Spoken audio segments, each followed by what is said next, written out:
I'm Bettina Schmidt. I'm the professor for religious studies here in the Faculty of Humanities and Performing Arts. I'm also the director of the Religious Experience Research Center, which is located here on the Lampeter campus.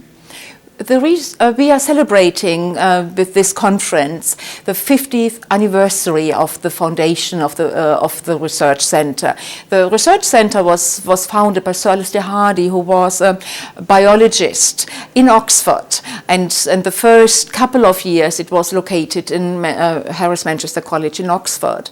But then it was brought to Lampeter about 15 years ago here to the Faculty of Humanities, at that time the School of Theology and Religious Studies. So we have a rich database, over 6,000 accounts of people describing something on non-ordinary experience in church settings, but also an experience in the nature, experience about feeling or seeing the spirit of a deceased ancestor, and all these stories we are collecting.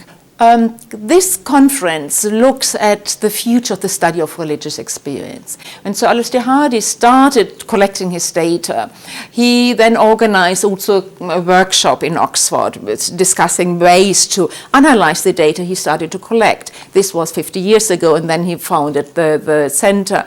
And I thought when I started organizing the conference that we now can look in the future ways, how do we continue the work on studying religious experience in more and more secular societies.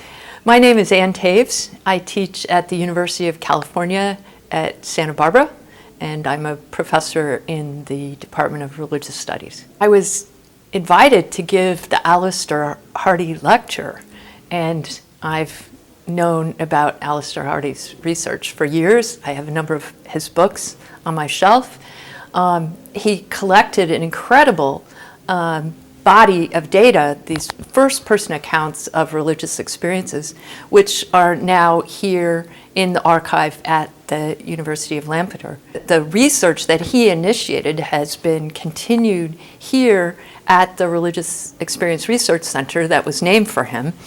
One of the things that I'm very interested in discussing is the implications of researchers starting with a concept of religious experience that they define, rather than figuring out ways to investigate the experiences that people have and find out which ones they consider religious or spiritual, which ones they consider important, which ones they're like, that was weird, but it's not important. I think that the experiences that we call religious are a subset of those, and they're not a stable subset. That different traditions, different cultures tend to encourage people to pick out certain kinds of experiences as particularly significant.